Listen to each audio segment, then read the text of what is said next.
the stellar talents in the world of World Tour racing. We've got some of the top teams from Pro Tour, some continental pretenders, a couple of national squads, all in the mix in what is one of the most enjoyable races on the Spanish calendar each year. It's a one-day race of 192 kilometers in total. It's on the UCI Europe Tour at 1.1 level, and you join us with just over 60k left in what has been another enthralling edition of this venerable classic and this highly prestigious race. It's a one-day event, plenty of climbing. It's a pretty choppy, sawtooth profile, so definitely one that suits the climbers. It all tends to come to a conclusion on what is a pretty testing 1 kilometer climb to the finish. And at the moment, as you join us and pick up live pictures, we're on the descent of the third climb of the day. It's the premier category ascent of the Guerguiano. They've got that one out of the way. And the big breakaway group of 14 riders that was out front for most of the day has been neutralized under the combined efforts of the Movistar squad, who've been pushing along on the front. Nairo Quintana is in there in the mix, and he's done his duty as well to try and drag this one back and make sure that a proud tradition from the Movistar squad, they at least have the opportunity to continue that. They didn't have a rider in the breakaway group of 12. Plenty of the other major teams were represented in that move. Very dangerous indeed, and that has made for a very, very difficult day out for the riders so far. It's absolutely balmy spring sunshine, perfect weather for racing, not too warm, not too cold, and perfect conditions under wheel. They've certainly been enjoying the racing so far, but it's been pretty leg-breaking stuff. And up that last climb just a few moments ago, there were plenty of riders of somewhat lesser climbing ability than the riders on screen that were jettisoned, no doubt left to their own devices and left to their fates, because up front the big teams are starting to push on, led by Team Sky, who had a rider in the break, the veteran Xavier Zandio, 39 years young. And now the breakaway group has been towed back, so they are, well, it's split a bit on the hill. And it'll be interesting to see what happens in the next 10 or 15 kilometers. They've got another climb to do. They've got 5 classified climbs in total today, plus that climb up to the finish line. And the next climb comes, well, within the next 10 or 15 kilometers. They'll hit the bottom of it, and they'll know all about it. I say 10 or 15 because well, they're either going up or they're going down in this part of Spain. We're in the northwest of the country, in the Navarra region, and heading towards the beautiful village of Estella. Absolutely gorgeous medieval town. And on the front, Team Sky doing what they can to protect the interests of their leading riders. Alongside me to survey the scene and run the rule over the riders and teams throughout the afternoon is Brian Smith. And so far, Brian, it's been pretty interesting fare. As I say, that 12-rider group, maximum advantage of 3 minutes, but they felt they had to neutralize it pretty early. Well, we've just been over the first category climb, the only first category climb in this, you know, in the parkour. So, you know, the bunch is split up quite considerably. You can see this is what the peloton are. So the peloton are chasing this down. Joaquim Rodriguez is there with his Katusha boys in red. Just at the front there, you can see that Orica Green Edge trying to chase it back. About 11 riders in front. Sky are in a happy place because they've got Kirienka pushing it on with Sergio Hanau in that front group. So Sky well represented with some very strong legs indeed at the front, clearly going well. And our chasing groups throughout the mountainside. A couple of representatives of the Spanish national squad, riders who would be pretenders to the throne of Spanish cycling and have been given their opportunity to race against some big names this afternoon, and they'll be pretty confident and happy to have got a couple of guys into this chase group, being led by Orica Green Edge. And Orica Green Edge, of course, is a group a little bit further back. Yeah, it's a group even further back, so it really has split to bits. It's in smithereens as a result of that first category ascent. The Guerguiano, it's a 2.4 kilometer climb, but pretty steep, pretty difficult. And it's a pretty difficult time indeed for Zaballo. Jesus Zaballo of the Spanish national selection, desperately trying to hang on. Third group on the road now. We're getting the indication, was indicated as the second group. Now it's the third group. That's confirmation. And I wonder if those riders are going to see the front of the race again today. Seems a little unlikely, you'd have to say, at this point.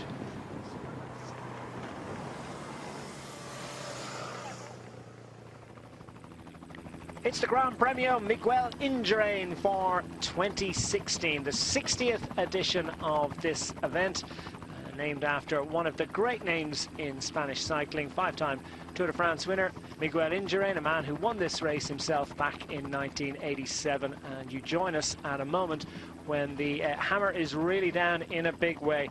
We are up the second classified climb of the day on the descent and heading towards another climb coming up in the next 10 or 15 kilometers, the Alto Irao, which will be traversed on a couple of occasions, heading towards the finishing town of Estella, where the riders headed out this morning. 17 teams in total. I can tell you that's a lot less than that now. There's a couple of Orica Green Age riders on the front of this group. That's the chasing group, and Sky have got some representatives into the front group, which is fast disappearing up the road. So it's danger moments for this chase group. They desperately are trying to get back in contention, and some riders just getting back on after the descent. As we pick up riders on the front of the race. And pretty impressive that the Domagalski from One Pro Cycling, who was in the early break of 14 riders that was clear for much of the afternoon, was picked up on the ascent. And some leading riders from the chasing pack, which was led by Movistar for much of the afternoon. They did lots of the chase work to close down that group of 14 riders. And now Vasil Kirienka et al. From Sky Pro Cycling are looking after the job of towing these riders home towards Estella this afternoon. Still 56.1 kilometers to go. This race traditionally has been a bit of a carve-up over the last 10 years between the Katusha and Movistar squads. They supplied most of the riders in the top 10 12 months ago. On that occasion, the victory taken by Angel Vicioso, his third win in this race, making him a joint record holder. And worrying times for the Orica Green Age group led that are chasing behind. 35 seconds, Brian. Can you see them getting back on? It's going to be very difficult. This is Michael Matthews now having to do a bit of chasing on his own. He came here as a leader, and you can just see you know, one of the Yates brothers is in here. Adam Yates is also just further down the line. So it does look as if they've decided that Adam Yates is the favoured rider. This is one of the back groups in the road, but a good bit of riding in the front by One Pro Cycling with Domagalski. He was in the original breakaway, about 13 riders. The reason the race is split up, we've just been over a first category climb, split to pieces, and it was Kirienka that led over the top of that climb. Domagalski was in second place there. So Domagalski's already won the first King of the Mountains, second in the next, so obviously trying to stay in this group. But Team Sky happy with this. They have 3 members in this group. I think it's about 11 riders, but Orica Green Edge have missed out in the party in the front by 38 seconds and are now chasing this down. Yeah, we're only about 5k from the base of the next hill, and Sky pushing on as well, you might expect. Amit Chirukai picked out in that third group on the road. He was 7th in this race 12 months ago and has moved over to Orica Green Edge this year, and he would have been expecting to at least be able to help Adam Yates, or perhaps even look after his own interests on that finishing hill, but he'll be lucky to get there within touching distance of the leaders the way things are going at the moment. Almost 40 seconds advantage. Kirienka is calling for reinforcements. Yeah, and it's Movistar. Movistar have 3 riders in this front group as well. One of the riders towards the back for Movistar is Visconti, but where this race is only a kind of stone's throw away to the major headquarters of the Movistar team in Pamplona. So that's why they come to this race. They want to try and kind of dominate this race. And over the last few years, they have done. They've had plenty of good places and they've won it. Last year they were beaten by, as you say, the Katusha with Vicioso. As you can see, the red jerseys of Katusha, they've got a couple of riders in this group as well. Not really wanting to ride, because we did know that Joaquin Rodriguez is with another 3 teammates in the second group behind at 41 seconds now, but it seems to be the world time trial champion from Team Sky, Kirienka, that's doing all the damage here alone. Well, it's a hell of a job he's doing at the moment, towing this one along on his own. The rest content to watch an amazingly strong rider at his work, and he is doing a solid job of holding off that chase. Rodriguez cut behind the 2010 winner of this event for Katusha, a man who could do with a good result, really. It's been a little bit of a slow start to the season for the man they call Perito, and Rodriguez, now 36 years of age, would perhaps have been looking to the Gran Premio Miguel Indurain for an opportunity to open his account for the season. He'll do well now at this point. 39 seconds, still a long way to go though. And it's an interesting point, and it's balanced on a knife edge here between the opportunity for the riders to get back in, or will they just leave it to Kirienka? Will he alone be able to hold them off behind, because they're sharing the workload? Plenty of, I won't say panicking, controlled panicking going on behind. Yeah, but the top of the next climb comes 46.9 kilometres. So for argument's sake, you know, in 6 kilometres they'll be at the top. Marino Mozar's there for Cannondale. You can see a little bit further down Cajarual, but 2 riders in there from Katusha, and that's Silin is there, Chernesky is there, and obviously they're not riding on the front. So Katusha don't seem to be very happy with this situation, and it's kind of stalemate at the moment between the 2 groups, still about 39-40 seconds. They're heading towards the next climb of the day. Very interesting development. Group going clear. Will they hang on? Find out. Just over 50 kilometres remaining in the Gran Premio Miguel Indurain. You're looking at a lone chaser out of the chasing group, and desperate to get back into contention, with the group of leaders led manfully by Vasil Kirienka of Team Sky. Jose Gonçalves of the Cajarual squad. He's trying to winch himself across that gap. It'll be a very impressive job if he does it. And they're approaching the next climb of the day. The Aral. Not too long, bit of a short, sharp shock, but it comes at a critical moment in this race, with the chasers behind, desperate to try and get back into contention. Worrying moments with another climb to come. And now, at last, a little bit of help for Vasil Kirienka. This is Izagir trying to give a bit of a hand and trying to eliminate as many as possible. There's 2 Izagirs, of course. This is the younger brother, Gorka Izagir. Jan Izagir, his brother, will be one of the favourite riders for Team Movistar. Finished second 12 months ago. And on the Lausanne Category 2 climb, there are the stats. 10% at its maximum, and that is going to be a little bit of a killer for the riders. So now Movistar have decided to put a little bit of work into this effort to haul this group clear. They're satisfied with the riders they've got up there, and a great opportunity for them. Yeah, they've got options in the group behind, but while they've got 3 riders in this group of Visconti, both Izagiri, Gorka and Jon. Also Team Sky have got Kirienka, who really pulled this out to almost 40 seconds. So they've got Henao and Zandale. So it's, last year it's this race normally kind of splits up. It's very possible someone with a good sprint. Vicioso is a rider can get over climbs and kind of sprint well at the end. Quite explosive. So it's a very difficult climb. We're on this next climb. It comes. The top comes just under 47 kilometres to go, and then we get a little bit of a respite. We get a sprint point at 27.7, and then the final climb comes with 9.4 kilometres to go. So Jose Gonçalves for Cajarual, they've already got a rider in the front group of 11 riders. He's on his own, but it's going to be very difficult to come across on your own. He'd be better possibly waiting for the group behind. Still seems to be led by Orica Green Edge, but I don't think Katusha, the two riders in here are Celine and Chernetsky, they don't seem to be happy with this situation.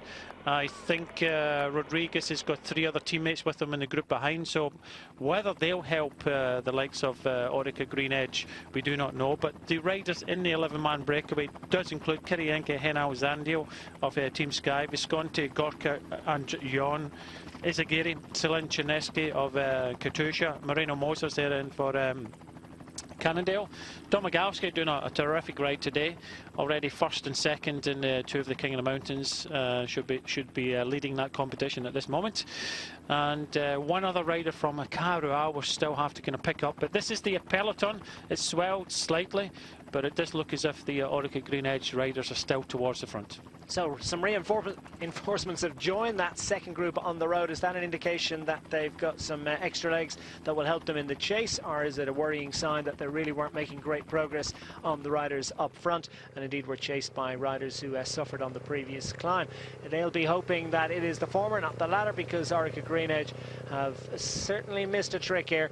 A little bit concerned. Playing a watching brief is Cannondale Pro Cycling Team, because they've got Moreno Moser in the group up front. Sky well represented, as Brian has just pointed out. Henao is there, Kirienka and Zandio, who was in the early break, 39 years of age, but he is a great ally, and if he still has any level of strength, then he'll certainly be a big asset in the final part of this race.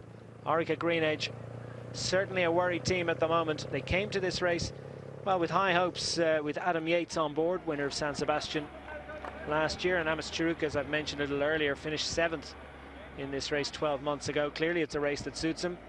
Back then he was in Caja colours, and they do have representatives up front, and indeed have a chaser trying to come across.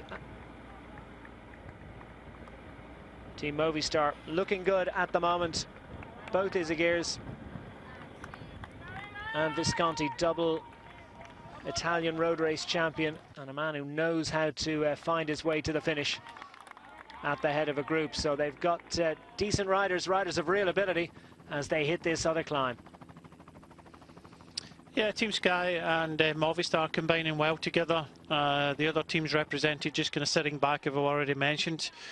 The rider in green, or the dark green, sorry, the lighter green is Moreno Moser, but Bilbao is the rider for Cajarroal. So 11 riders still in front. Katusha aren't happy with it. They're 2 riders of Celine and Chernetsky just sitting at the back. Pressure on the peloton, and you know, you look at the peloton now. You know, when Kirienka was at the front, he pulled it out alone to within about 40 seconds. So that's now increased because Movistar are starting to ride with Team Sky in front. So, you know, they're looking for options, but unfortunately for the likes of Orica Green Edge, they're losing a rider at front of the peloton. They have 3 there now, they have 2 on this very difficult climb.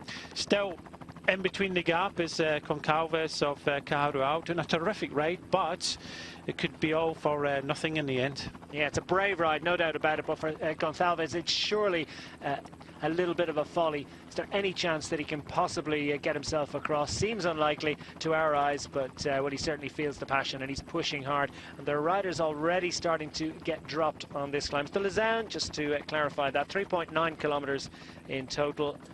And the summit will be reached, according to the road book, well within another half a kilometre for the leaders up front. 110 now to the second group behind, so they're not making any inroads. Great work being done by Izagir and Kirienka on the front of the leaders. And just an interesting point there, Brian. The 2 Katusha riders, they're well represented in the move, but they're not satisfied with it? No, they're not satisfied. Chernetsky and Celine both very good riders, but I don't think they're happy, otherwise they'd be riding. Are they capable of winning the race? Yeah, I think they are, but they seem to be thinking, well, you know, Rodriguez and possibly Vicioso, who won it last year, maybe in the group behind. So, to be outnumbered here, to have three riders, two teams with three riders in it, it doesn't really suit us. The rider that's doing the ride of today so far is the rider number 72 in the back, in the original breakaway, still here in this front group of 11 riders, taking the first King of the Mountains today. Finished second behind Kirienka over the top of the first category climb, where the race all split apart. So he's hanging in the back there, and it's still Gorka Izagirre and Kirienka setting the pace at the front. We're in the Navarra region in northwest Spain, just on the border with the Basque Country. Beautiful sunshine. It's never looked as well, really. We're heading towards the medieval town of Estella. Population 14,000, and it lights up once a year for Gran Premio Miguel Indurain. It's had this nomenclature since just the first year, well, 1999, I believe, was the first time they called it thus.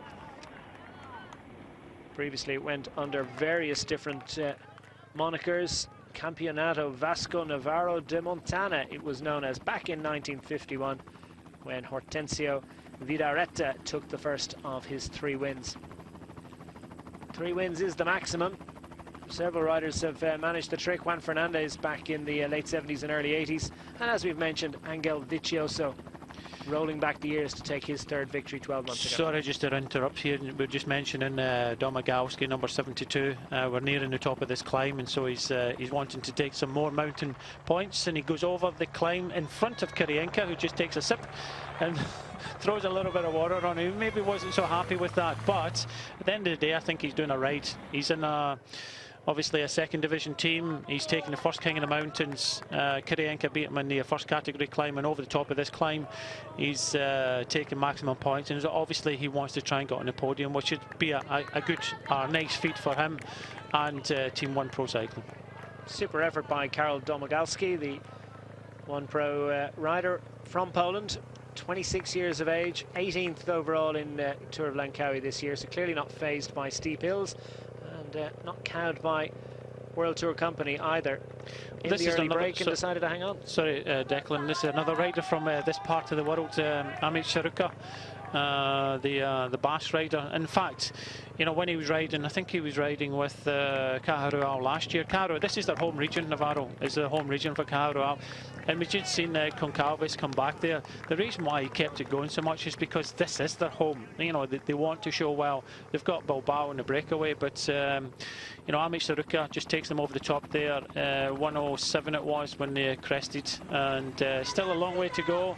Some riders kind of hanging on the back, but it's in the balance now. 45.7 kilometres a minute. It can easily be brought back, but with only 1 team chasing, and only 2 riders. I think it's Chiruka and Joel Jensen at the front for Adam Yates. It's going to be very difficult to bring this back now. It needs more impetus from the chase behind, and possibly Katusha might get involved if they keep the gap down. A little bit of decision making required, one thinks, from the peloton. The peloton has swelled inside. They have got the numbers, so if there is a union of the riders back there, and the teams that aren't represented up front decide to form a bit of a coalition, well, there's still every chance that some of those riders still could contest the finish. At the moment, though, riders out front led by Kirienka, and what a great job he's doing. Over a minute now clear with 45 kilometers to go. Well, they're piling it on. They got plenty of company, but are those riders willing to get involved? Because this chase group is over a minute behind the leaders up front and charging towards victory. Big question mark about that. Still a long way to go in the Gran Premio Miguel Indurain for 2016. This is the chase group, the main peloton, or what's left of it at this point, after the 3 tough climbs that they've had and all the other ups and downs in this region of Spain, in the Navarre region, and it is testing climbing country. And what a great visual representation of the gap there is there, as the break up front absolutely lined out under the combined efforts of Gorka Izagirre and to a large extent the world time trial champion Vasil Kirienka of Team Sky. He's got 2 teammates behind him, and Izagirre also has 2, so it's all about Team Sky and Movistar. They're the very motivated teams. that really want to try and drag this one clear and keep it clear all the way to the line in Estella. Still, they've got to go through the town and out for another loop. And they've got one more classified climb before they get to that finishing hill. The finishing hill is just about 1 kilometre long. And it's a testing one. Mostly 7% up to the finish line, and then within the last couple of last 300 meters, just ramps up to 15% and really takes the wind out of your sails after a long day in the saddle. 190, just under 192 kilometers of racing for the riders this afternoon. It's not the longest race they ride, but it is pretty hilly, and for a lot of riders that's at the limit of their endurance. The riders from the continental squads are certainly going to feel the difference. The distance for Kirienka and co, well, so it's a light jog in April sunshine, but it is certainly well within his compass and his ability in terms of being able to get maximum distance out of his legs. 42.4 as we run through the riders in the breakaway group. The Izaguirre brothers are there, so Movistar well represented. One of them, of course, second 12 months ago for Team Movistar. Yates behind, feeling a little bit concerned, I would have thought, at this moment. Navradouskas moving up the line for Team Cannondale. Cannondale not minded to help out. They've got Moreno Moser up in the group ahead, so they've got that card to play. Is Moser capable of duking it out with the rest of the riders in the break when they come to the finishing climb? I think he is, but obviously outnumbered. But if he, he rides well and rides intelligently, which we know he can do, he's very capable of winning. But we've got 3 riders riding this breakaway down of our 11. The 11 riders are Kirienka, who's doing all the damage in the front. What a sterling performance he's done. He went to the front in that first category climb, split the race up completely, and now he's towing these 11 riders and holding off the peloton led by 3 Orica Green Edge riders alone. Pretty much Gorka Izaguirre is giving him a little bit of help, but Hugh Cathy just going through the caption there, the picture there with from Cajarual, who had a terrific rides recently in Vuelta a Catalunya. But the 11 riders in the breakaway: Kirienka, Henao, Zandio of Team Sky. Movistar have got Visconti, both Izaguirre brothers, Gorka and Jon. 2 from Katusha in the red, Celine and Chernersky.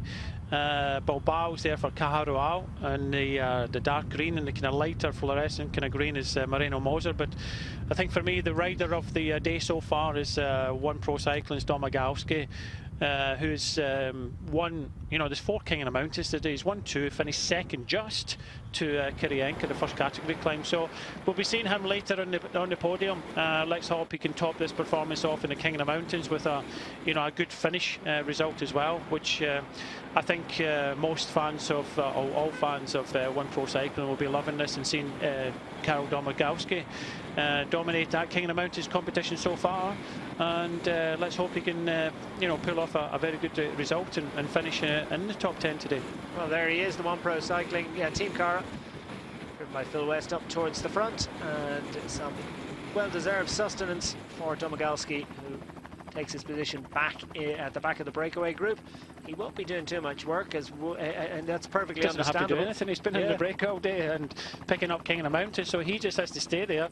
The next climb, as you said, the top of it comes 9.4 kilometres to go, so he just has to stay there, try and get some points. But after that, he has to really start thinking about how he can get a result. It's going to be very difficult up against the 3 riders from Movistar and 3 from Team Sky, 2 from Katusha. But you know that Kirienka and Gorka Izaguirre are using up, with 11 in the breakaway, they're using up. So a top 10 performance is doable, plus the King of the Mountains for Domagowski, possible top 6 if he plays it right. Still 39 kilometres to go. This gap is controllable given the numbers behind, but it's not really going in the right direction for the peloton at the moment. So a few decisions need to be made. We're on one of the little downward bits at the moment, and the group behind are starting to make little inroads. But that group up front, driven along by Kirienka with a little bit of help from his Movistar friends. Team Katusha have managed to infiltrate this move. Igor Silin is there. Yeah, that's Silin at the back, and this will be helping the chase behind, because Czernetsky and Silin, two very good riders, and you don't want to really be dragging them to the finish. Bilbao for Cajaruao, another very good rider, so that's why, you know, that's why it's difficult to increase the gap. It's a 110 now. It's just kind of hovering around 110, 115. It's coming down to 109 now, but it's only two riders that are riding. Predominantly, it's Kirienka on his own. So Kirienka, you know, obviously we know he rides like 10 men, so great rider to have in the breakaway. But this race is just still in the balance. Three riders from Orica Green Edge. I believe it's Chiruka is towards the front, Jules Jensen, and I think it's Christian Meyer also getting involved with the chase, and they're trying to help Adam Yates to try and bring this back, but it's going to be very difficult. Three riders for Orica Green Edge at front of the peloton, holding the gap to a Kirienka-led 11-man group, but the you know, the action still hasn't happened. You know, we're still, you know, got 37 kilometres to go. There's still plenty of action to be had, but you can see the number of kind of red jerseys behind. Joaquin Rodriguez is in there with three of his other teammates. They're just playing at cam at the moment. They're not getting involved with the chase, and plus they've got two riders in the break, so they're just sitting pretty at the moment, and they're hoping that Orica Green Edge can keep this gap round about 1 minute. Yeah, other teams are in there, but not too many, because plenty of teams represented up front. Those teams that are back there, well, they're not willing. They're either unwilling or unable to get involved. Ceiling for Katusha, as we've explained. Katusha have a couple of heavy hitters behind. Angel Vicioso, the reigning champion, three-time winner of this race, has missed out, and so too Joaquin Rodriguez, another former winner and a Spanish favourite. So, well, their local men haven't managed to infiltrate the move, and you suspect that the thinking on the team bus this morning might have been directed towards the likes of Vicioso and Rodriguez, but still it is Silin and Czernetsky that are representing Team Katusha up front. It's actually Michael Matthews that's riding on the front, so Michael Matthews, Chiruka and Jules Jensen, so three riders, and you know, it's coming down, and I would think that for Chiruka, Jules Jensen and Michael Matthews, it's, you know, their race is going to be over when we hit this final climb. This final climb, the top of it comes with 9.4 to go. So they've only got probably 25 kilometres of effort, and then that's it. So probably been told in the rear that you know, they have to ride this down as much as possible. Get it, even if they get it within, you know, 20 seconds, 30 seconds, Adam Yates can probably, you know, go across in this final climb. So their job now will be finished at the bottom of this final climb. Another one of these stunning local villages in this Navarra region, playing host to some frenetic, epic racing, and I think we're going to see another big shake-up coming within the next 25 kilometres, as Brian has outlined there. Surely the composition of the breakaway group will not be as it is when they hit the base of the final climb in Estella at the end of 191 kilometres. It's time for a little bit of afternoon lunch for the riders up front. Still some racing to be done. Join us for the rest of it after these. Well, the gap has reduced to 53 seconds. It was down as low as 45 seconds a few minutes ago under the incredible impetus of Michael Bling Matthews of Orica Green Edge, is chasing this group who are up front in Gran Premio. Miguel Indurain, as Visconti now makes his way to the front, and Team Movistar and Team Sky are combining their forces, putting more riders on the front after that great effort by Vasil Kirienka. He's gone to the back of the group to take a breather, or perhaps even disappear, because well, the road is going up once more. Is this group going to be whittled down? We'll find out very shortly.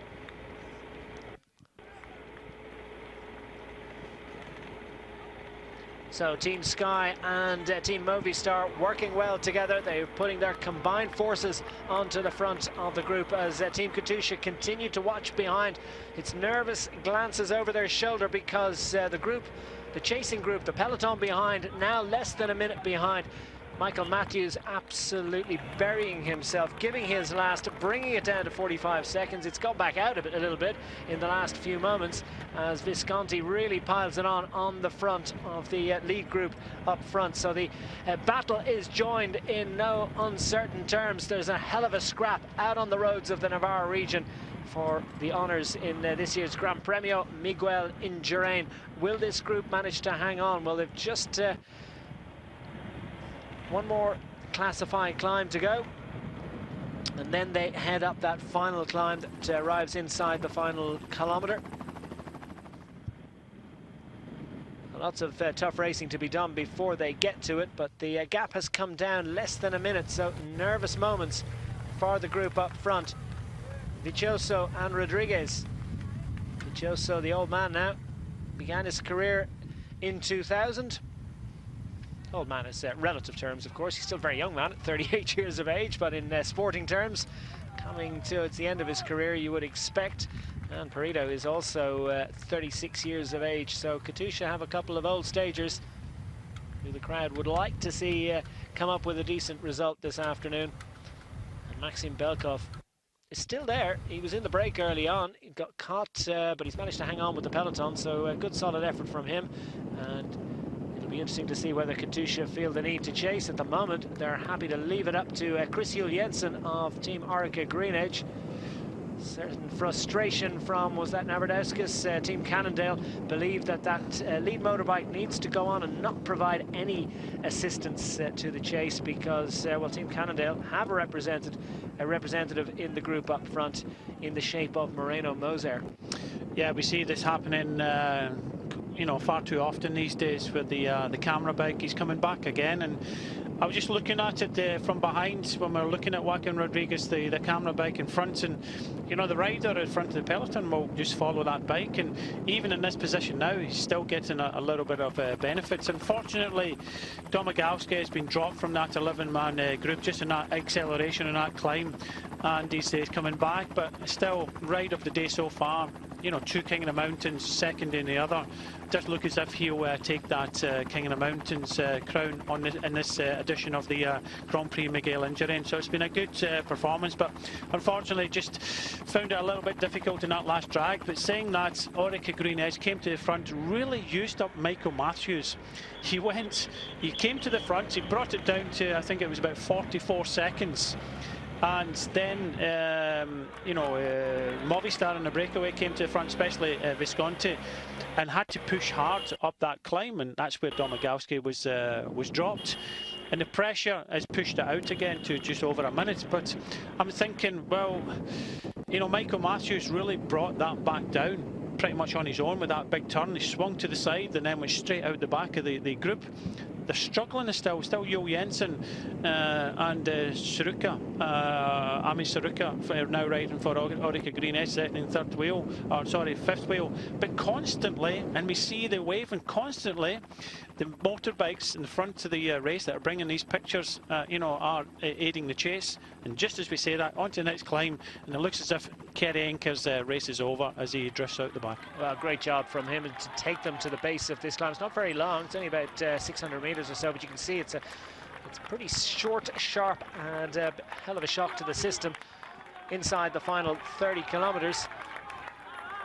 Zeno on the left of picture as we were watching a few moments ago, dancing his way up the climb. By contrast, after what has been a very solid job for the team indeed, Vasil Kirienka finds that he's in big trouble. Is that Izaguirre or is it Visconti?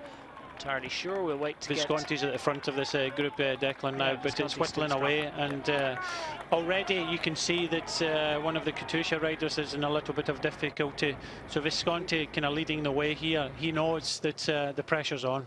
Domagowski's picked up by the peloton. Yates has gone to the front and he is chasing hard. And will he be able to leap across this gap? Well, it's not exactly the work of a moment, because the indication is that it's still well over a minute. So hitting the base of the climb after a manful effort, still there was more than a minute. And Adam Yates is a frustrated man at the moment.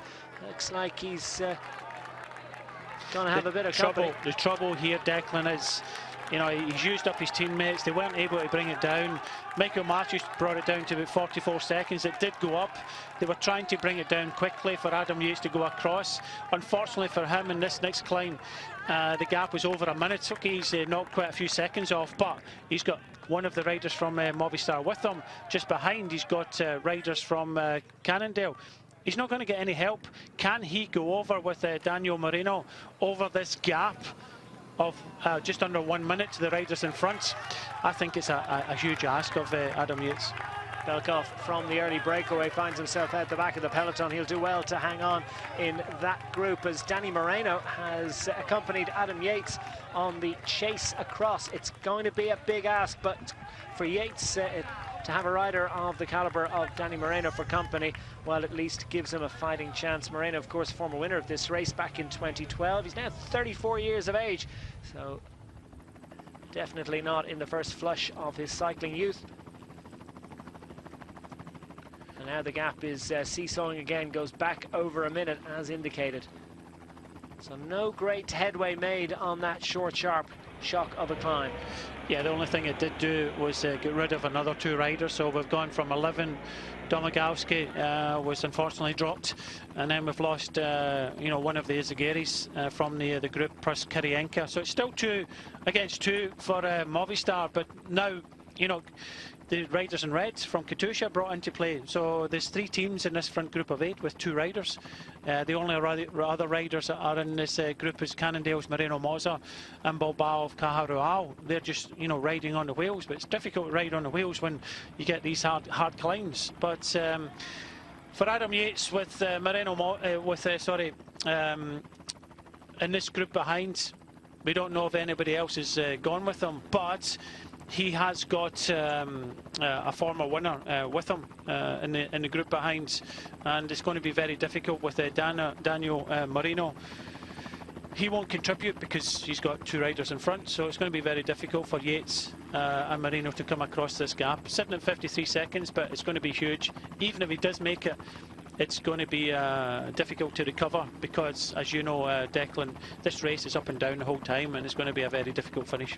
Is there any situation where Movistar would allow Moreno, you know, release him from the shackles and actually ask him to contribute? Because Adam's, you know, in some of these distances, I would say Adam's main job now is to try and get to, you know, 20, maybe 30 seconds from this front group, but he has to do it alone. If he does that and gains enough time between himself and the group behind, then Movistar might think, yeah, okay, we allow Moreno to ride. That gives us 3. That gives us the numbers yet again in front. So Moreno can make it 3 in front. Okay, brings Adam Yates, but let him do the majority of the work. At this moment in time, he isn't getting close enough. They're just about to catch Kirienka. I think it's going to be very difficult for Adam Yates to come across on his own with Moreno just sitting there. Like I say, if he gets to within 30 seconds and there's enough of a gap to the next group, then Movistar might play the card of allowing him to ride. But at this moment in time, it doesn't look as if that's going to happen. So you'd be tempted to pull him out of it immediately? You don't want Adam Yates going across. You do not want Adam Yates to go because he's a potential winner and he's riding strong, so you don't want to help him. So unfortunately for Adam, he's not got any allies between Kirienka and Moreno at the moment. So Kirienka slots in behind for as long as he possibly can. It's been a great effort from him. Danny Moreno is playing the dutiful team rider. Sense of frustration, you suspect, from Moreno. He's not going to contribute, but he would dearly, dearly love to at least be offered the opportunity, and that is a significantly reduced group. 26.7 kilometres ago, and Henao now striking out here. So this is putting a lot of pressure, and looked as if Zandio is now being dropped, is it? Or is this Henao? Yeah, it's the been other dropped. Henao, Sebastian Henao. So Henao is now being dropped. So it does look as if they're using up a lot of their cards at the moment. Sebastian Henao has been dropped, has been jettisoned.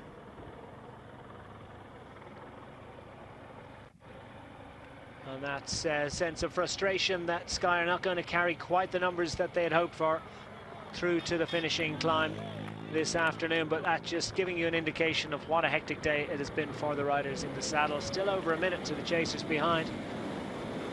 Presuming that lead group of chasers is Adam Yates. There's the significantly whittled down group of chasers behind. It's still 2 Katusha riders in there. At what moment do they start betting on the riders that they've got up front? Giovanni Visconti.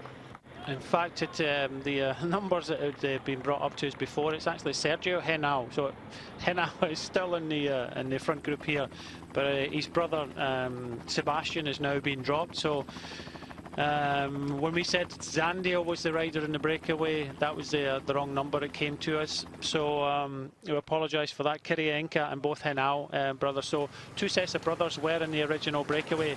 Izagiri and Henao. Unfortunately, they've lost one Izagiri and one Henao from the breakaway. So it just means that everything for Team Sky today is for Sergio Henao.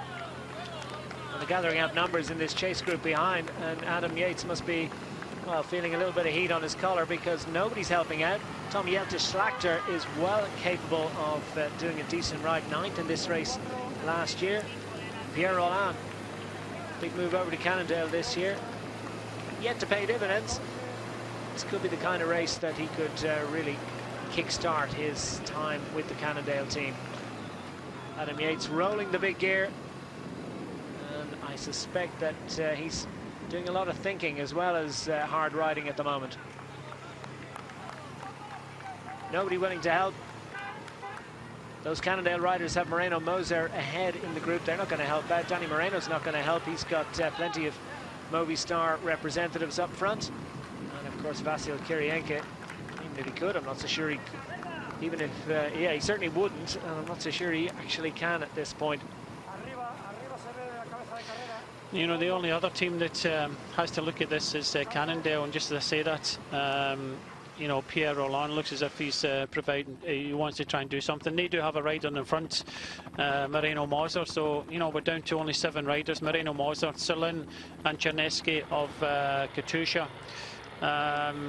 But it's going to be, you know, very difficult for anybody to infiltrate into this group now. They seem to be working a little bit better now. Sky had 3, now they've only got 1 rider, and that's Sergio Henao. His brother Sebastian was dropped in that just previous climb, but this is the second group on the road. Adam Yates does look as if he's getting a little bit of help from Schlachter and Pierre Rolland of Cannondale, but as I said, a little bit of help. They aren't seemingly keeping the pressure on. So Schlachter's on the blower. He's trying to find out what they should be doing at this moment. They've got Moser up front. Do they bet entirely on Moreno Moser? With riders of the ability of Tom Jelte-Schlachter and Pierre Rolland behind, it might be worth trying to chase across. Rolland certainly thinks so. He's not asking at the moment. Schlachter, though, is going back to his team car. Well, we're in the business end of Gran Premio Miguel Indurain for 2016. The peloton behind, well, have been left to their own devices. Third group on the road now, 2 minutes and 20 seconds behind. 1 minute 11 is the arrears of the group led by Adam Yates of Orica Green Edge, who's a little bit further up the road, and the lead group still driving along and in control, heading towards the final climbs of the day. So One Pro Cycling have had a great day out. Tomagalski is still hanging on for what will be a very, very solid result in a big 1.1 UCI race.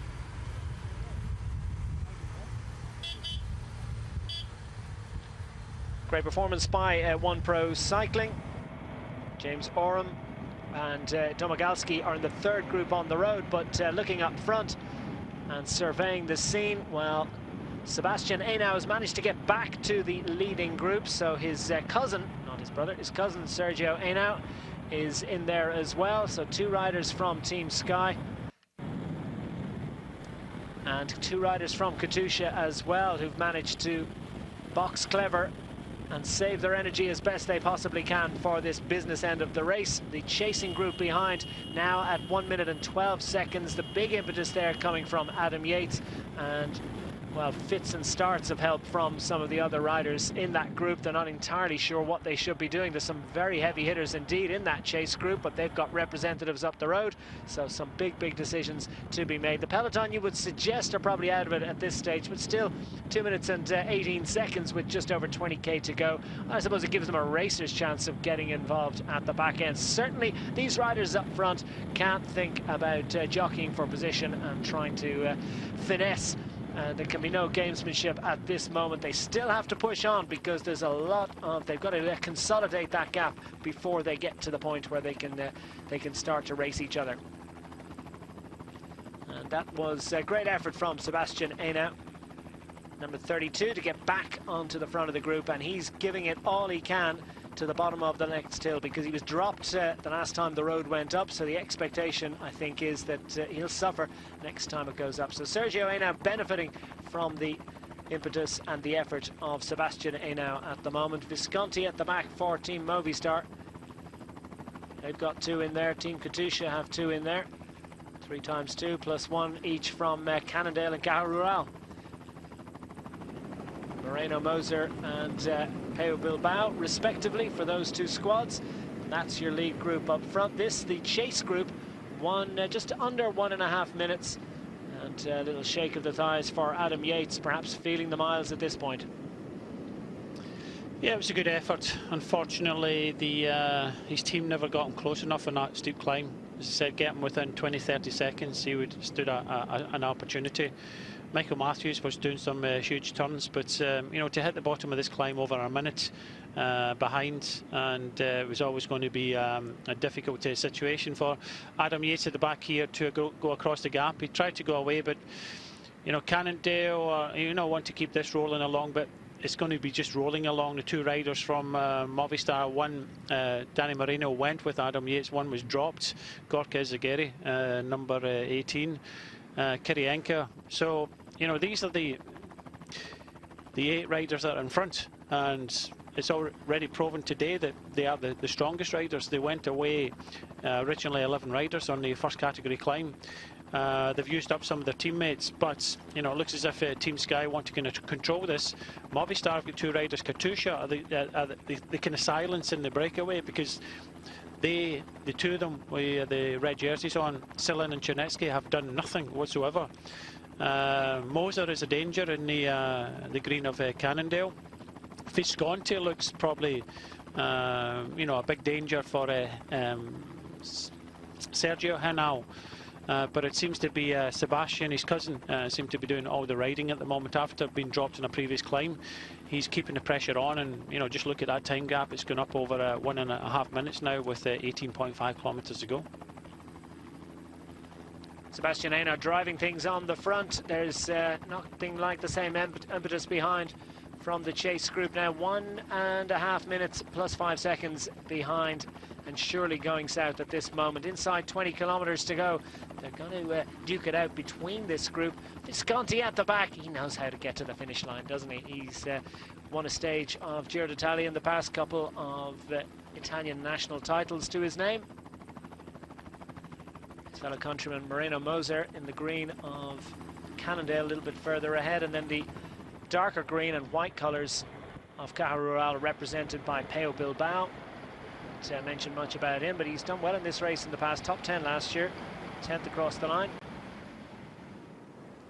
Just behind this man, Tom Jelter-Slachter. A little bit of a split in the chasers.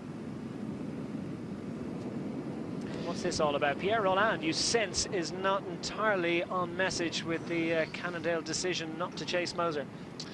Yeah, it's a kind of frustrating group. Some of them want to go fast, some of them don't. Some of them have already done their job today.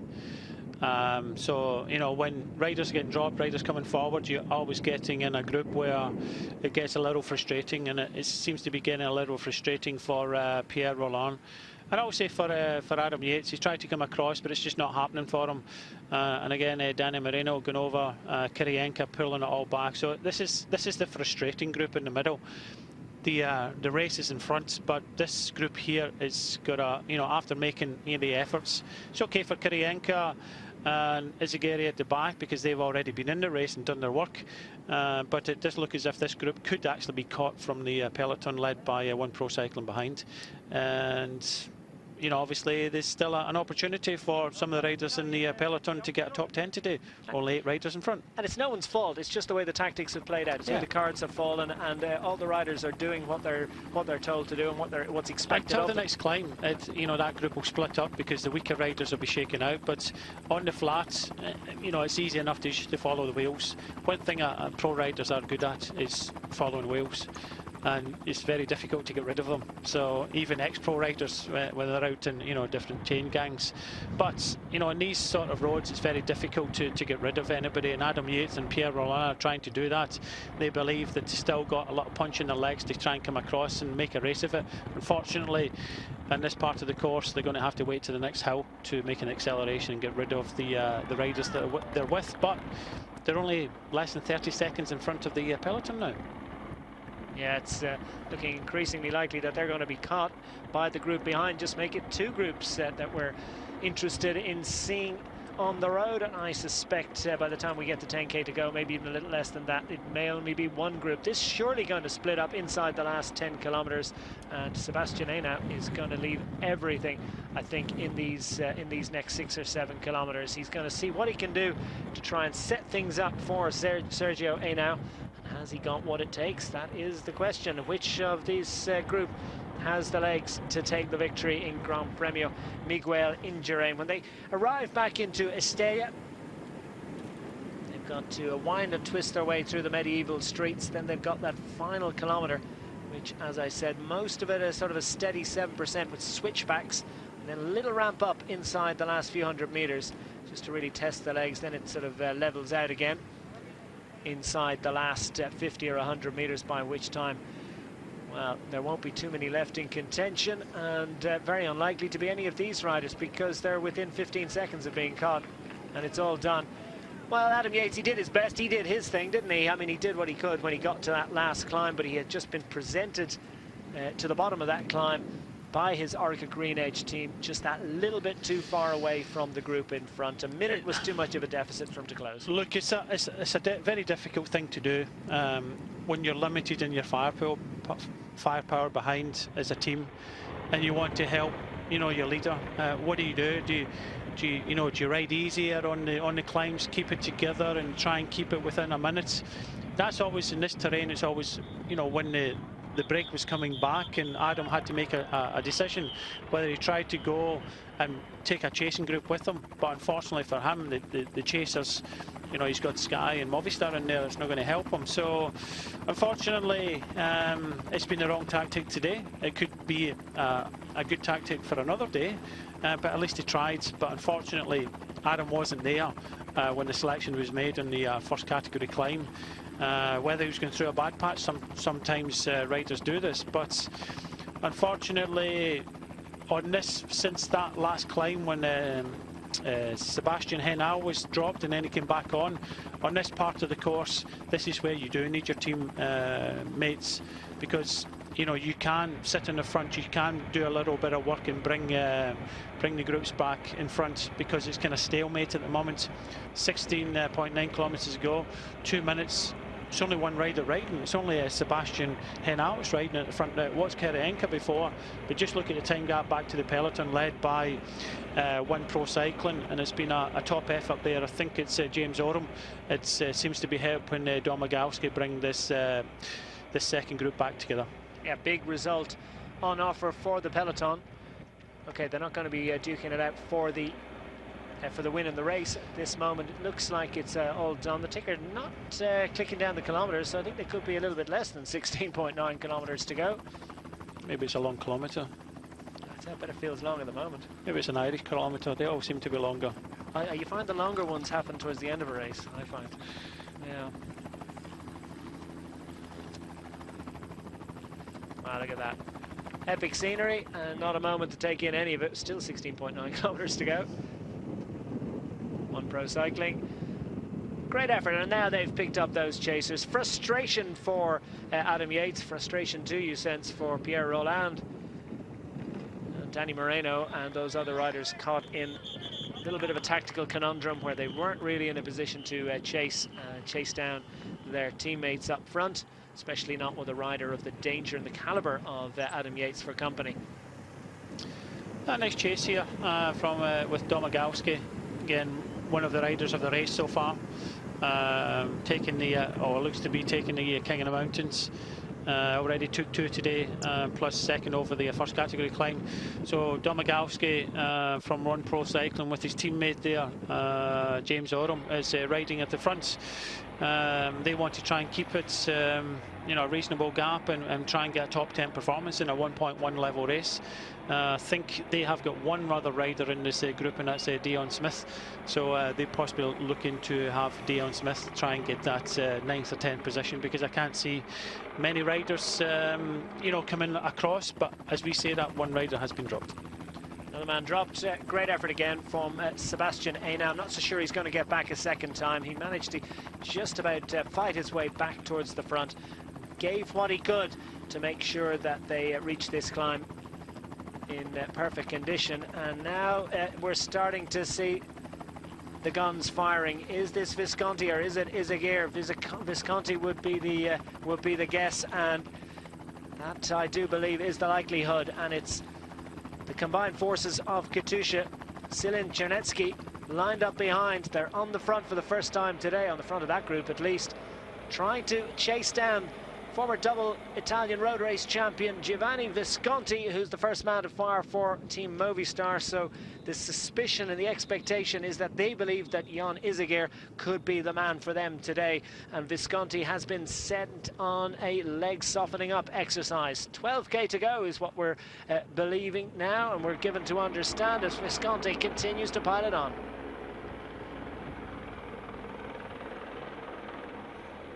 Giovanni Visconti hanging on to this advantage, and it's looking good at the moment. Has a little look over his shoulder. This is certainly one worth persisting with. He won't be chased by his teammate, as we see Domagalski going out the back once more. James Oram is coming back to give him a hand. He's watching the peloton disappear in the distance. What a great effort it's been from Domagalski. He's been in the break all afternoon, managed to hang on with the big favourites when they came up to him for quite a while longer than anyone else from the breakaway group. So solid effort from James Oram, but he's watching this group jogging away in the distance, and that's a little bit of frustration for him, frustration too for Maxime Belkov and some of the other Katusha riders, that they're not able to get involved in the chase of this man, which is Giovanni Visconti. And Visconti, well, he knows how to close one out, Brian. He is a danger man, and to have a bullet like that to fire first is a pretty good one.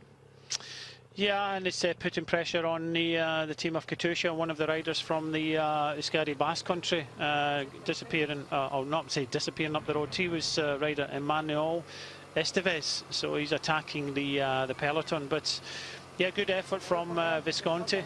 They've still got Jan Izagirre in the group, led by Katusha, but it's putting a lot of pressure on Katusha now to try and pull off the win. Having 2 riders in this front group, now whittled down to 7 riders, and they have done very, very little work in the front group, and now the pressure is on them.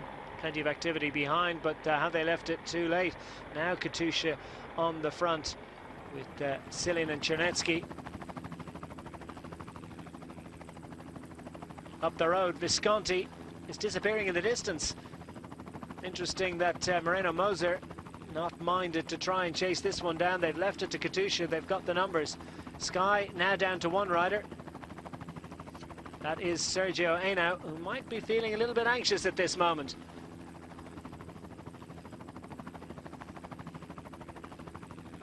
On the front, Igor Silin and Sergei Chernetsky just in his wake in the red jerseys of Katusha, while Giovanni Visconti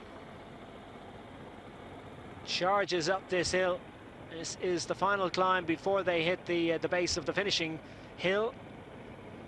the thing, this is just over 1 kilometre to go to the top of this climb, and you would think that Sergio Henao would be trying to use the Katusha riders as much as possible.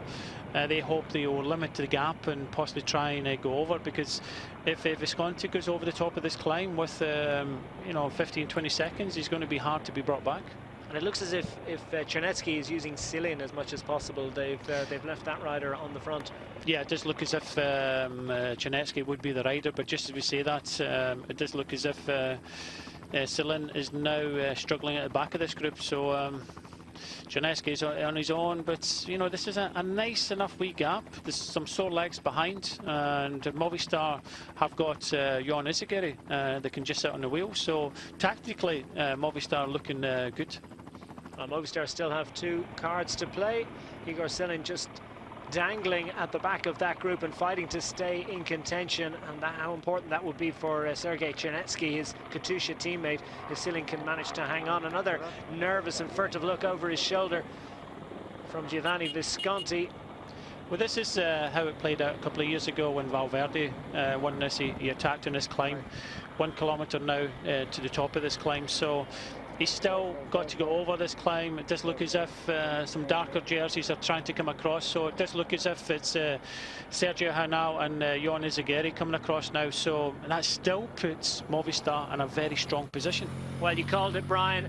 Eventually Henao had to go because the Katusha rider's just not able to do anything, and he's used them up, got rid of them. But Jon Izagirre is equal to the job of going with Sergio Henao, so it could be 2-on-1 as they head to the summit and crest the rise with just under 10 kilometres remaining in this race, just over 9 in fact.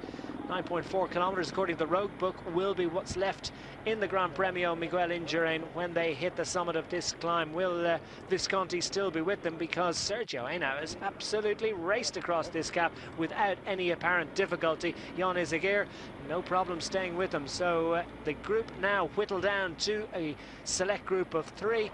But still Katusha trying to chase behind. What sort of a gap will they have when they hit the summit? Still a few hundred meters to go. Yeah, the questions were asked of Katusha, and that's why they weren't riding. They didn't have the best 2 riders that they thought in that front group of 11 when it did go away. They were up to it, they went with it over the first category climb, but unfortunately that's why they weren't asked to do any work. And now you've got Chernetsky number 3 and Moreno Moser, so you've got 3 with 2 behind, and unfortunately Moreno Moser, these 2 riders still in, and Bilbao will probably hook up to have 4, but I don't think the firepower is there to bring back Izagirre, that's Jon by the way, Visconti and Sergio Henao. Any cars behind? No sign of any bike riders for a little while. 16 seconds they're showing for the 3 riders up front. And Moreno Moser chasing behind. He's got Sergei Chernetsky for company. 3, chased by 2.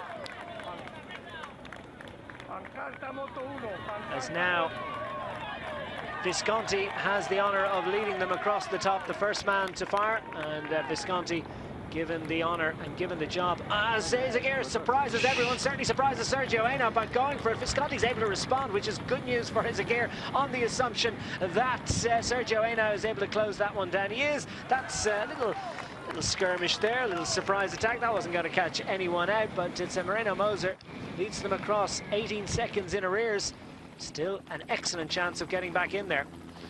Yeah, it's going to be very difficult because both Team Sky and Movistar know that their best options is trying to keep the pressure on, and that's what Izagirre did. He was straight over the top trying to catch Sergio Henao unawares. He'd already done a tremendous amount of work to bring Visconti back, but for me Visconti is the big danger in here, but they cannot, he's going to attack straight over the top. They cannot just keep going like this, because at the end of the day these riders are only 21 seconds behind. If they start attacking each other like this, they have to kind of probably ride together for a few kilometres, stretch out the lead, and then start attacking each other. Well, Sergio Henao was minded not to chase there for a moment, wasn't he? He hesitated. He can't. Yeah. He has to. He can't just sit back like this. If you just hesitate and sit back, it could be all over. And if he gets caught by them, you know, his race can be completely over. So Yeah, a couple of bits of attack there. Now a drink. Now they've settled down. They have to keep on riding and help each other, but they're content in just attacking Henao, and Henao just has to say to them, well, if you're going to attack me, I'm just going to sit on your wheel. Well, especially going down the hill, it's going to be difficult to get any sort of a gap on him. See, Izagir's just saying, look, come on, we ride together. Well, why attack me? Why attack me one after the other? Now you want me to ride? Now, you know, now I'm confused. You want me to ride with you, or are you going to attack me? So, you know, they have to kind of sort this out between themselves. Well, they've decided that they're going to keep the 2-on-1, and they're working him over as best they possibly can, and Sergio Henao knows he's got to do it.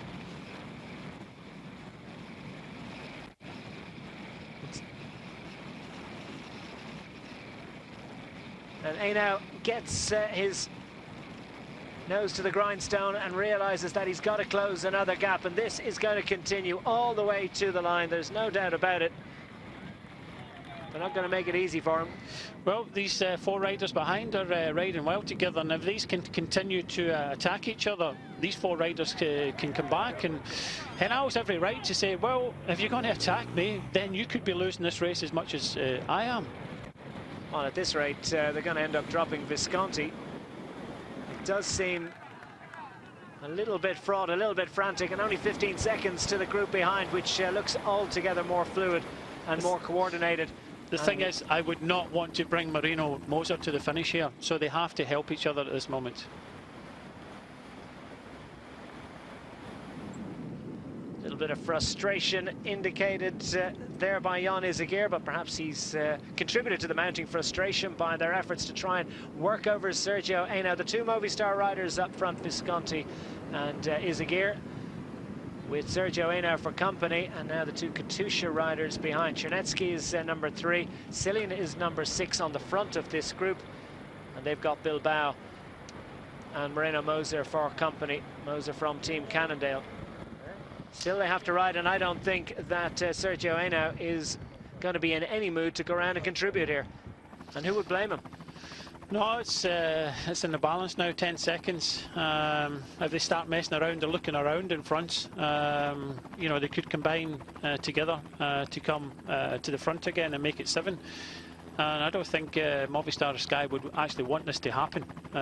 You know, they should be keeping cars, motorbikes out this gap, because that could make the difference if these motorbikes get in the way and help out, because it's still in the balance now. It's reaching out to about 14 seconds. I think Visconti realises he's looking behind. He doesn't want these riders to come back. Well, Izagir's gone again. He's not hanging around, and Visconti was going to struggle to go with this once. It's going to be 1-on-1, and that's probably good news for Sergio Henao, because he knows he can work with Jan Izagir, or can he? Can he possibly trust him? Sergio Henao sees that Visconti is struggling behind, and that's good news, because now he's on equal terms in terms of numbers with Jan Izagir of Team Movistar. Movistar with such a great record in this race, and they supplied so many of the top 10, and now it's Moser trying to get across the gap. Visconti, will he be picked up by these riders behind? And Chernetsky, after what great work by Cillian.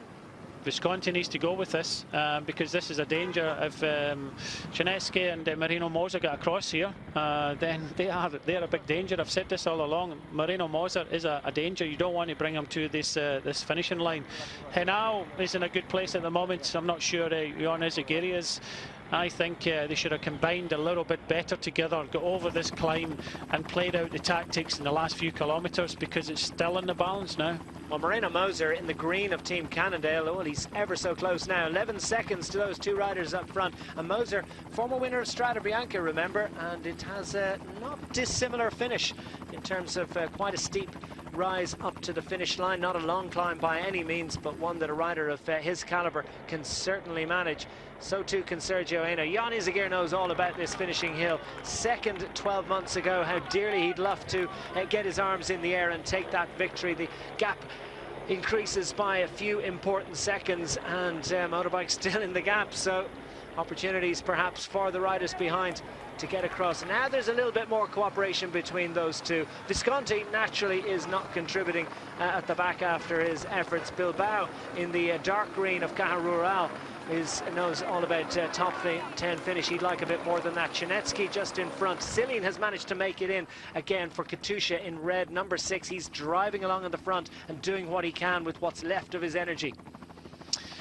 This is fascinating now. It does look as if Sergio Henao and Jon Izagirre are combining together at the front. The person getting the easiest rides is Visconti.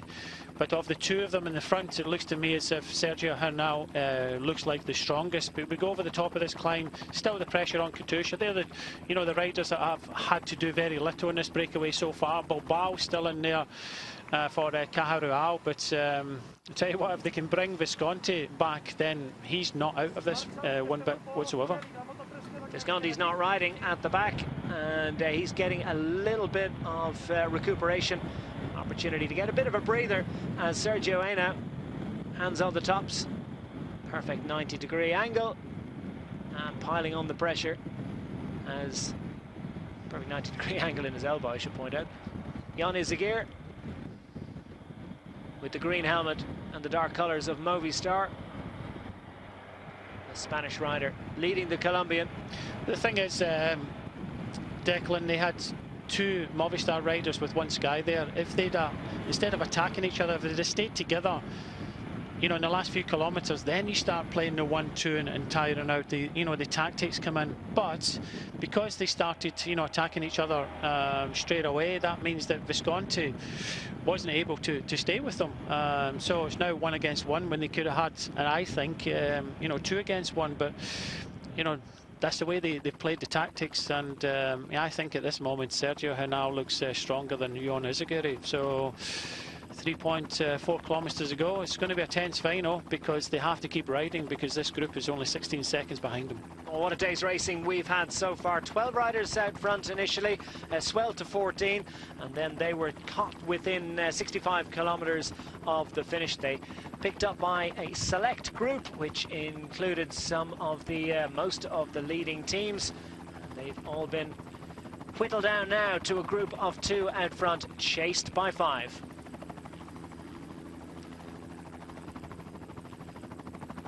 Looking a little bit better for those 2 riders out front inside the final 3 kilometres of the Gran Premio Miguel Indurain for 2016 as Sergio Henao, accompanied by Jon Izagirre of Team Movistar, head towards the base of that finishing climb inside the final kilometre, heading towards the town of Estella. That's where that final kilometre hill is. Izagirre behind, just tightening up his shoes. Once upon a time it would have been toe straps. Sergio Henao in front of him continues to pile on the pressure and consolidate this gap of 18-19 seconds. And Moreno Moser has a little look around and looking for a little bit more help from Bilbao. And these riders, I think, are thinking about the finish. They're thinking about how they're going to ride that finishing climb, and they can't afford to do that at this moment. Yeah, still only 21 seconds. If I was Jon Izagirre, I would say to Sergio Henao, it's over to you now because I've got Visconti behind. So, I would heap the pressure on Sergio Henao, but it looks as if he's prepared to ride. And unfortunately, in that last climb, it did look as if Sergio Henao was the strongest. But 1 against 1 now, man against man. Flick of the elbow from Jon Izagirre from now on. If I was him, I would just sit on the wheel and just, try and play a little bit of the waiting game because I don't think these riders behind will manage to come back inside the last kilometre. On the outskirts of the finishing town. And just heading towards this, past the bull ring. Empty today, everyone out watching the bike race, as well they might. And now, side by side, and looking, they're using up what they've got. 27 seconds is what they're indicated hitting this final climb. So I suppose they do have a little bit of time to just think about what they're just about to do, because it is going to be an act of supreme violence to their personal being. Because Sergio Henao sitting on the wheel of Jon Izagirre. Who's going to fire first? The early skirmishing on this climb, 7% at this point. But still a way to go, 800 meters, and that's going to feel like a lifetime, especially as they climb at what is a relatively easy rate for these riders. Still 29 seconds, the gap is going out as I suspect something similar is prevailing behind. The riders behind perhaps resigned to their fate, racing for a position on the podium. These two thinking only about who's going to get the victory. Izagirre in front for Team Movistar. Remember, he was second 12 months ago, and he's leading the Colombian Sergio Henao of Team Sky. Yeah, constant looking behind by Izagirre. He's waiting for this attack from Sergio Henao, and it's going to come. It's definitely going to come, but you know, if I was Izagirre, I would have let Sergio Henao lead from the front. You know, he's got a teammate behind here in Visconti, but I'm not too sure that Jon Izagirre is you know, being tactically astute at this moment, because the attack is going to come from behind from Sergio Henao. It's coming any moment now. Behind there's a similar game of cat and mouse with Cillian, who one would expect isn't going to be the stronger of the two Katusha riders. He's left to lead them into the base of the climb. And Izagirre, well, he wants eyes in the back of his head right now. Looking over his right shoulder. Sergio Henao, surely going to go left any second now. And there it goes, there is the attack, and it's just a little phony war. It continues. And he's trying to push Izagirre into going first, and it's worked. And if he can find a way past, it's a nice tactical play by Sergio Henao. We're inside the final few hundred meters, and this is going to be a gunsling all the way to the line as Jon Izagirre leads them through the final couple of turns. Has Sergio Henao got anything left inside the final 50 meters? Jon Izagirre is going to lead them to the line. Is he going to hang on? Sergio Henao gives it up because Jon Izagirre has taken the victory. He fired first, and he had what it took. And Team Movistar get another victory in this race, and Jon Izagirre improves on his position from 12 months ago to take the victory as third across the line. Moreno Moser proved that he does have a great finishing sprint up the hill. Great performance too from Visconti to finish in fourth place ahead of Janetsky. But on Izagirre, and what a great game of cat and mouse between these two riders inside the final kilometre, because, well, Sergio Henao looked like he was the stronger of the two, riding to the base of the climb, but Jon Izagirre knew exactly what he had, and he fired first, and with the greatest effect to take the victory. Nicely played. It was nicely played. You know, looking at it now, he took it on from the front. He knew what the finish is going to be like, very difficult to pass. And when Sergio Henao tried to come, you know, he wanted to take it on. I just thought that he you know, the attack was going to come from behind. It never came in time, and you know, when we're talking about tactics, he could have relaxed a little bit, manoeuvred Sergio Henao in front, and then, you know, came from the blind side. But at the end of the day, he knew this finish. He knew how twisting and turny it was.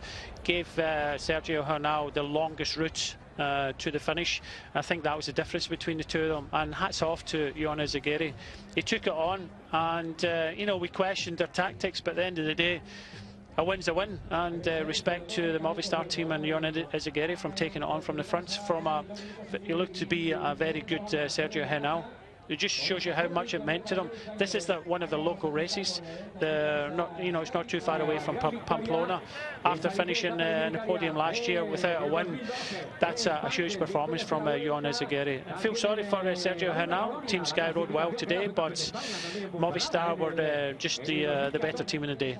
Well, Peloton making their way up the final climb now, and in there somewhere presumably is Adam Yates. Will he be going for the sprint? He's a frustrated man. Plenty of excitement in there. The local Inteca MR Dominican cycling team also involved in the finishing sprint, because that will be Yates on the front now.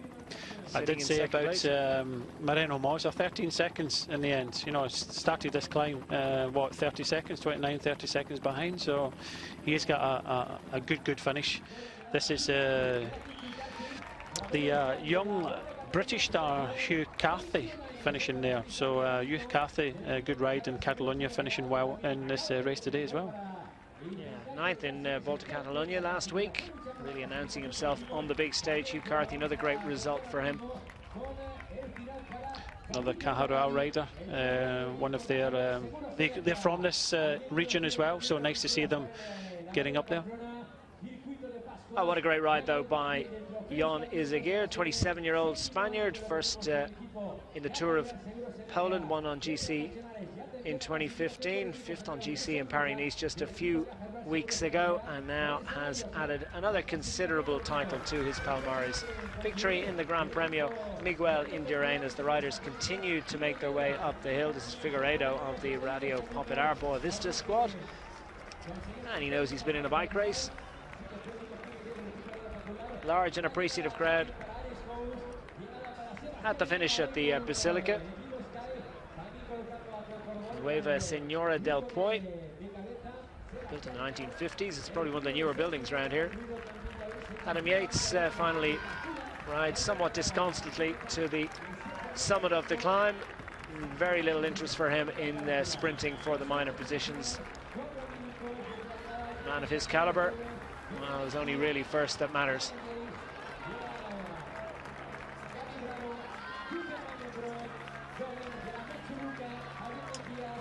Well, Team Sky did great work today, and they can be satisfied with that. Xavier Zandio, of course, was in the breakaway, so a successful ride for him. Successful ride too for Sergio Henao, but at the end didn't quite have enough to get past Jon Izagirre, and it is Izagirre that takes another famous victory for Spain in the Gran Premio Miguel Indurain. It's the 60th edition, has gone off absolutely perfectly if you're a Movistar fan.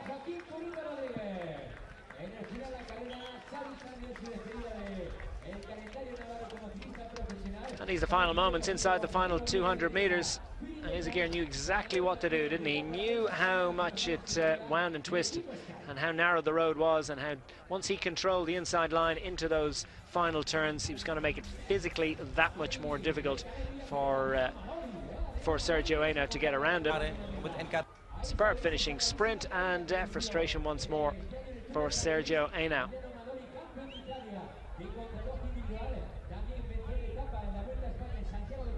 Tour of Flanders, of course, it's a great weekend of cycling here on Eurosport. Tomorrow at 2 p.m.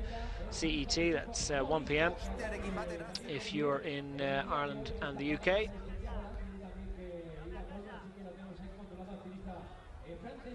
Who's going to take the Ronda?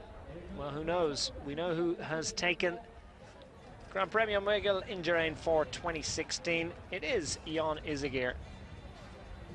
Well, it's been another great day of racing in the Spanish countryside. It's been my pleasure to bring it to you. For myself, Declan Quigley, and from Brian, it's goodbye for now.